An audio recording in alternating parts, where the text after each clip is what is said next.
Hi guys, and I've got a very special miniature in front of me, and it's a pretty badass looking Angron. And what makes it so special to me personally, it's not necessarily that he's a primarch, it's the fact that the actual movement in the piece, or the cinematic qualities of the piece, it's like a mini sort of diorama if you like. I just love it, the way that Simon Egan has captured that sort of like moment in time where Angron's running through the battlefield and literally ripping Space Marines apart as if they're little toys. I think it's really stunning. So that's my sort of opinion and views on what I think about Angron. I have to show restraint, guys, because otherwise I'll be here all day and gushing like a little girl, but I just think it's beautiful, I really do. So I tip my hat to Simon Egan there. So let's go over the starting how I went about modelling. Now, modelling it is very straightforward. Everything's got square pegs, so you clip it together and it all falls in place, to be quite honest. So it's a very simple model to put together, quite ingenious really. And unlike pretty much any other mini out there where you want that free reign, you want to be able to pose the arms where you want to, and you want to place a different head here and there, this is the sort of piece that when it's all built, you look at it and you think, wow, there's no way I could have done better than that myself. So you actually appreciate the fact that when this model's built, you're getting the exact vision of the sculptor there. The only thing that I personally changed was I didn't like how the bottom base, the 60mm one, didn't like how the rubble and debris fell well short of the edge of the base. I think it spoilt the piece quite a bit, to be honest. So I built that out with some green stuff and also some ballast, so all of the mud and all the debris and stuff works its way right out to the edge of the base, and I think that's definitely an improvement. But I'll try and remember to put a link to the Forge World picture in this video so you can actually see the difference on the base there. I also wasn't keen on how this sword attached to the back of the cape. I don't know, it just didn't seem to look quite right. I don't know what it was about it. Maybe it's just me, and maybe I'll get over it and attach the sword onto the cape, but for now I actually think it looks better, so I'm leaving it off. I have to say as well, guys, I absolutely love the paint scheme that the Forge World team had done on their Angron there, and I've got no shame in admitting that I took a lot of inspiration from that piece, a hell of a lot. And what I loved about it so much is the muted dull colours and the actual cinematic qualities of the finish that I don't know, it really sells the piece. So I learned a lot from that piece. I learned to show a little restraint, and you know, not everything needs to be colour blended to work, and in some cases, and I think in this case, if I would have done those sorts of things, it really would have spoilt the piece. So let's start from the beginning. White power armour, guys. Don't all cringe at once, it's really not that bad. For me personally, I did a lot of the blending work with the whites with an airbrush, which obviously makes my life easier because I'm going to get nice smooth blends. But if you haven't got an airbrush, you can actually sort of like cheat, if you like, and get your nice white down using a rattle can primer, and then work from that smooth flat surface, some washes into it to actually bring it to life and make it three-dimensional. After I'd finished getting the white to just how I wanted it to look, then come the next cool thing, which was gloss varnish. And gloss varnish is a great trick to actually use to actually help washes and effects flow better over a miniature, and also it protects the miniature. But in this case, I've actually left the gloss varnish, and what it lends itself to is like a really nice lacquered look to the armour, a bit like a stormtrooper from Star Wars.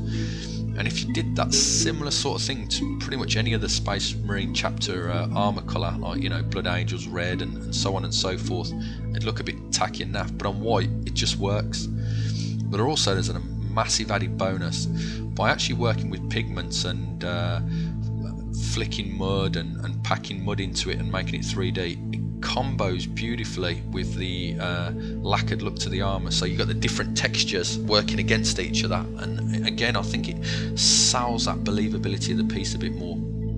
And when I was actually doing the blood spatters and the mud spatters there, I did two techniques. One was flicking a brush all over the miniature and picking the correct angle for where the splash would actually originate from, and then the second technique was to actually put wet pigments or the oil paint, that's the blood, onto a brush, and using about 4 or 5 psi on an airbrush to actually get the air to actually literally spatter the paint onto the miniature. And I think it works really well.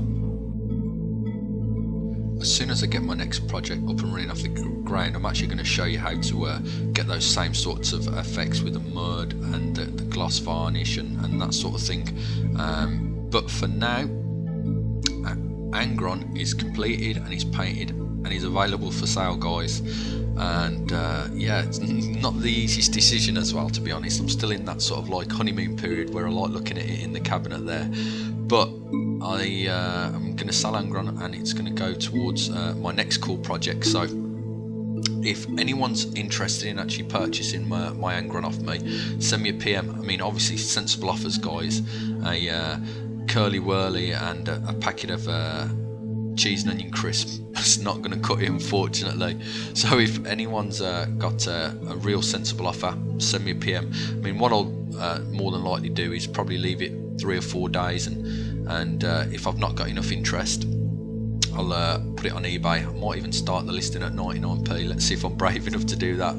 But yeah, so send us a PM. And the last thing that I was really happy with this piece is how the flesh tones I got on Angron. I was actually sent some live colour paints to review, and I've got to be honest, guys, I'm a little bit ashamed to admit this, but I've never heard of the company before or the paints.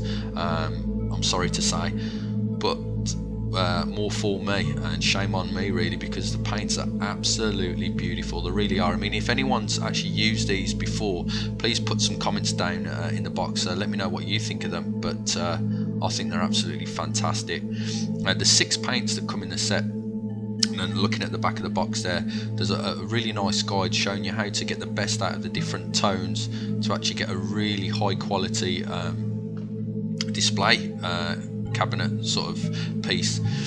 Now, working on 28mm, because I think that's like a 75mm scale, you really wouldn't need to use all 6 of those paints on a 28mm scale to get a really high finish. I mean, on Angron I think I used 3 or 4 of them, to be honest. But what I love about them is the fact that they're in 22mm pots, so you've got a lot of paint per pot, and also the actual smoothness of the paint. And there's a crack open one of the lids here, and I'm going to put some of the paint on the palette there. You'll see how smooth they are straight out the pot.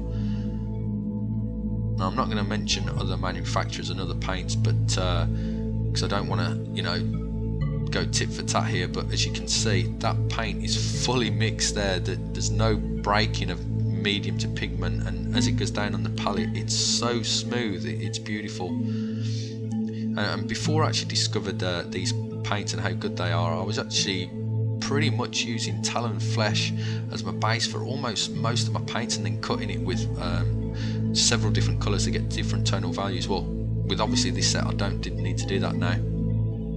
I like to work with really thin colours as well, so using the acrylic thinner there, which I've put in this handy dropper bottle, you can see, apart from the epic fail there with the thinner going down the side, even when you thin it down, the paint still doesn't break up. It's absolutely, as a painter myself, the easier it is to actually achieve smooth transitions in colours, the better. And I think you can see there the smoothness and the matte finish that I got on the skin tone of Angron there just speaks for itself. So definitely go check the link out, guys. I really think you should check that one out. And yeah, don't forget to PM me if you're interested in Angron. And yeah, I'll catch you in the next one, guys, and thanks for watching.